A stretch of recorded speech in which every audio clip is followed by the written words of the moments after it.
Hello guys, welcome to Vishwas entertainment. நம்ம தமிழ்நாட்டை பொறுத்த வரைக்கும் சிவபெருமானுக்காகவே எக்கச்சக்கமான கோவில் இருக்கு. இது மாதிரி எக்கச்சக்கமான கோவில்கள் அப்படின்னு இருந்தாலும் ரொம்ப சில கோவில்கள் மட்டும்தான் முதன்மையான கோவில்களாக பார்க்கப்படுது.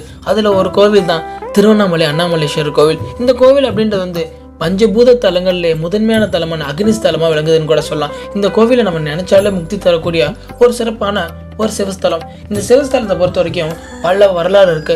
பல வேதங்களில் கூட இந்த கோவில் அப்படின்றது இடம்பெற்றிருக்குன்னு கூட சொல்லலாம். இந்த கோவிலுக்கு மட்டும் வரலாறு அப்படின்றது கிடையாது. இந்த கோவிலை சுற்றி இருக்கிற பல கோபுரங்களுக்கு அப்படி வரலாறு இருக்கு. அது மாதிரி இந்த கோவில்ல இருக்க பல கோபுரங்களோட வரலாறு அப்படின்றது நீண்டுகிட்டே போகுதுன்னு கூட சொல்லலாம். இன்னைக்கு நம்ம ராஜகோபுரத்தை பத்தின ஒரு வரலாற்று உண்மையை தான் இந்த வீடியோல நம்ம பார்க்க போறோம். வாங்க நம்ம வீடியோக்குள்ள போகலாம். அதுக்கு முன்னாடி சப்ஸ்கிரைப் பண்ணாலும் சப்ஸ்கிரைப் பண்ணுங்க, ஃபாலோ பண்ணலாம், கண்டிப்பா ஃபாலோ பண்ணுங்க. அண்ணாமலையார் ஆலயத்துல பிரதான கோபுரம் தான் இந்த ராஜகோபுரம் கூட சொல்லலாம். கிழக்கு திசையில கம்பீரமா வீட்டு இருக்கிற இந்த கோபுரத்துக்கு ராயர் கோபுரம் அப்படின்ற பெயர் கூட இருக்குன்னு கூட சொல்லலாம். இந்த ராஜகோபுரத்தை ராயர் கோபுரம் அப்படின்ற பெயர்ல அழைக்கிறதுக்கு அதுக்கு பின்னாடி ஒரு மிகப்பெரிய வரலாறு இருக்குன்னு கூட சொல்லலாம். தஞ்சை மன்னாண்ட ராஜராஜ சோழன் இந்த திருவண்ணாமலையில இங்க சிவபெருமானுக்காக மிக பிரம்மாண்டமான ஒரு சிவஸ்தலத்தை கட்டுறாரு. அந்த சிவஸ்தலத்துல 216 அடி உயரம் கொண்ட ஒரு கருவறை கோபுரத்தையும் உருவாக்குறாரு.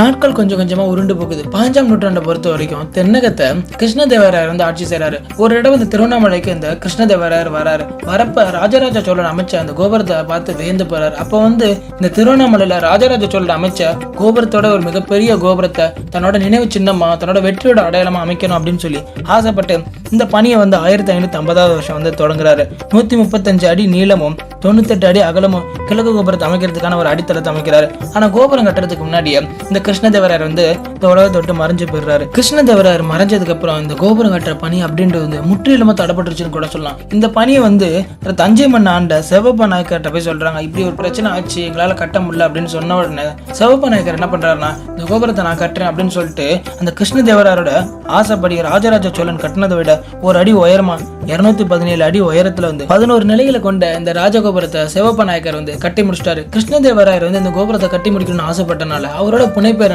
ராயர் அப்படின்ற பேர்ல இந்த கோபுரத்தை இன்னமும் ராயர் கோபுரம் அப்படின்ற பேர்ல அடிச்சுக்கிட்டு இருக்காங்க. நம்ம தமிழ்நாட்டில் அமைஞ்ச உயரமான கோபுரங்கள்ல 2வது கோபுரம்னா இந்த திருவண்ணாமலையில இருக்க கிழக்கு ராஜகோபுரம், அதாவது ராயர் கோபுரம் அப்படின்ற கோபுரம் தான். இது மாதிரி திருவண்ணாமலையில அம்மணியம்மாள் கோபுரம் இருக்கு, திருமஞ்சன கோபுரம் இருக்கு, பேய் கோபுரம் இருக்கு, வல்லாள மகாராஜா கோபுரம் இருக்கு, அதுக்கப்புறம் கிளி கோபுரம் இருக்கு. இது மாதிரி பல கோபுரங்களுக்கு ஒவ்வொன்றுக்கும் ஒவ்வொரு வரலாறு இருக்குன்னு கூட சொல்லலாம். அந்த வரலாறுலாம் நீங்க தெரிஞ்சுக்கணும்னா கண்டிப்பா விஸ்வாஸ் என்டர்டைன்மெண்ட் சேனலை ஃபாலோ பண்ணுங்க.